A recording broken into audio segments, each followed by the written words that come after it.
नमस्कार। कभी कभी ऐसा लगता है ना कि अपना हंसता खेलता बच्चा रातों रात जैसे कोई अजनबी बन गया हो। टीनेज यानी किशोरावस्था एक ऐसा ही दौर है। तो चलिए आज हम सब मिलकर इस उलझे हुए लेकिन बहुत ही दिलचस्प किशोर मन को समझने की कोशिश करते हैं, ताकि इस सफर में हम उनके दोस्त बनकर साथ चल सकें। हाँ, ये सुनना किसी भी पेरेंट के लिए थोड़ा मुश्किल हो सकता है। अगर ये बात कहीं ना कहीं आपके घर की भी कहानी लगती है, तो यकीन मानिए आप अकेले नहीं हैं। ये टीनेज का एक बहुत ही आम और नेचुरल हिस्सा है। आइए समझते हैं कि आखिर ऐसा होता क्यों है और हम इसमें क्या कर सकते हैं। जरा सोचिए, एक कली को अगर फूल बनना है तो उसे अपनी पंखुड़ियां खोलनी ही पड़ती हैं, है ना? किशोरावस्था भी कुछ ऐसी ही है। ये रिश्ते का अंत नहीं, बल्कि एक नए और शायद ज्यादा गहरे रिश्ते की एक बहुत ही खूबसूरत शुरुआत है। ये तो कहानी का अगला चैप्टर है जिसे साथ मिलकर लिखना। और यही यही वो सबसे बड़ा बदलाव है जिसे हमें अपनाना है। अब हम उनके मैनेजर नहीं हैं जो हर काम बताए, हर चीज पर नजर रखें। अब हमें उनका कंसल्टेंट या कहिए एक सलाहकार बनना है। एक ऐसा दोस्त जिसके पास वे सलाह के लिए खुद आ सके। तो एक तरह से ये प्रमोशन ही हुआ, सही कहा ना? तो चलिए सबसे पहले और शायद सबसे बड़े बदलाव से शुरू करते हैं, जो है सोशल शिफ्ट। आखिर ऐसा क्या हो जाता है कि अचानक परिवार से ज्यादा दोस्त जरूरी लगने लगते हैं? आइए जानते हैं। देखिए, जैसे एक पौधा जब बड़ा होता है तो वो गमले से निकलकर जमीन में अपनी जड़ें फैलाता है। ठीक वैसे ही बच्चा भी अपनी पहचान बनाने के लिए परिवार के दायरे से बाहर निकलकर दुनिया को एक्सप्लोर करता है। तो ये दूरी नहीं, बल्कि उनके विकास की निशानी है। तो फिर दोस्त ही क्यों? क्योंकि दोस्तों की दुनिया में कोई सही गलत का फैसला सुनाने वाला नहीं होता। वहां जजमेंट नहीं, बस एक्सेप्टेंस होती है, स्वीकृति होती है। माता पिता के तौर पर हम अक्सर बिना सोचे समझे उन्हें जज कर लेते हैं, जबकि उन्हें उस वक्त बस किसी ऐसे की जरूरत होती है जो उन्हें समझे बिना कोई सवाल किए। तो सवाल ये उठता है कि ये बैलेंस कैसे बनाया जाए?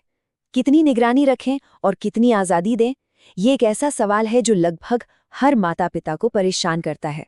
चलिए इसका जवाब ढूंढने की कोशिश करते हैं। ये बिल्कुल एक तराजू की तरह है।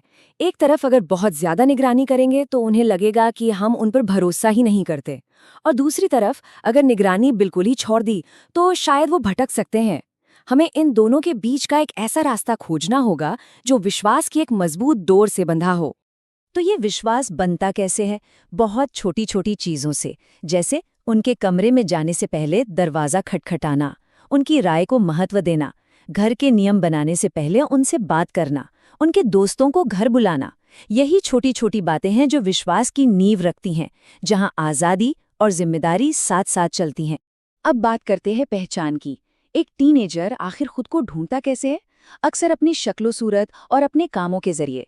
चलिए समझते हैं कि ये पहचान की परियोजना या आइडेंटिटी प्रोजेक्ट आखिर है क्या।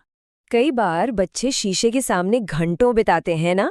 इसके पीछे एक वजह हो सकती है स्पॉटलाइट इफेक्ट। उन्हें लगता है जैसे दुनिया की सारी नजरें बस उन्हीं पर टिकी हैं। ये थोड़ा अजीब लग सकता है, पर ये उनकी उम्र का एक बहुत ही नॉर्मल हिस्सा है। तो ऐसे में हम एक हेल्दी बॉडी इमेज बनाने में उनकी मदद कैसे कर सकते हैं?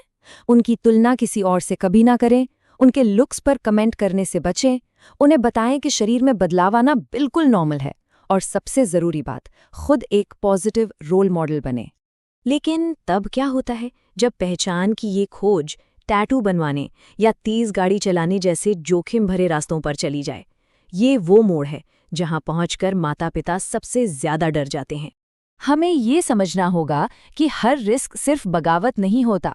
कभी कभी ये अपनी सीमाओं को परखने का एक तरीका होता है, ठीक वैसे ही जैसे कोई पर्वतारोही पहाड़ पर चढ़ता है। हमारा काम उन्हें चढ़ने से रोकना नहीं है, बल्कि ये सुनिश्चित करना है कि उनके पास सुरक्षा के उपकरण हों। तो सीधे सीधे नहीं कहने की बजाय चलो इस बारे में बात करते हैं, ये कहना ज्यादा बेहतर है। उनकी बात सुने, उन्हें इसके फायदे और नुकसान दोनों के बारे में बताएं। फैसला उन पर छोड़ें, लेकिन उन्हें एक समझदार फैसला लेने में मदद करें। ये बहस नहीं, बल्कि एक बातचीत होनी चाहिए। और अब आते हैं उन मुश्किल बातों पर जिनसे हम अक्सर कतराते हैं या बचते हैं। ये विषय थोड़े असहज हो सकते हैं, लेकिन बहुत जरूरी भी हैं। याद रखिए, हमारा लक्ष्य शांत रहना है और बात करने के लिए एक सुरक्षित माहौल बनाना है। जब रिश्तों और सेक्स जैसे विषयों पर बात हो तो हमारा लक्ष्य उन्हें डराना नहीं, बल्कि उन्हें शिक्षित करना और मजबूत बनाना है। ये बातचीत ईमानदारी, आपसी सम्मान और सही निर्णय लेने के बारे में होनी चाहिए, लेक्चर या डांट डपट के बारे में नहीं। अगर कभी ऐसी स्थिति का सामना करना पड़े तो सबसे पहली और सबसे जरूरी चीज जो करनी है वो है शांत रहना। एक गहरी सांस लीजिए। याद रखिए, ये अक्सर बगावत से ज्यादा जिज्ञासा का मामला हो सकता है। आपकी पहली प्रतिक्रिया ही आगे की पूरी बातचीत का रुख तय करेगी। तो करना क्या है? सबसे पहले बस सुनें, फिर उन्हें यकीन दिलाएं कि वो सुरक्षित हैं और सजा नहीं मिलेगी।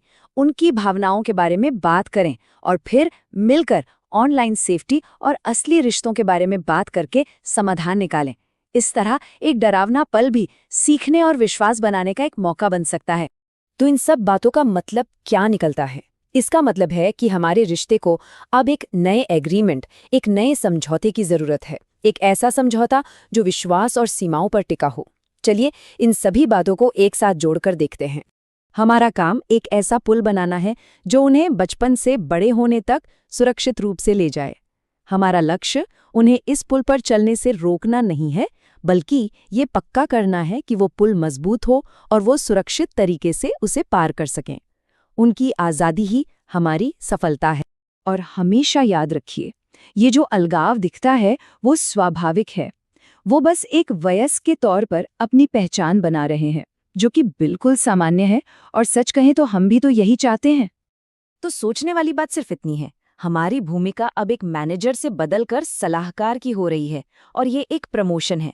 सवाल ये है कि क्या हम इस नई भूमिका को, इस प्रमोशन को अपनाने के लिए तैयार हैं? इसी विचार के साथ आपको छोड़ते हैं।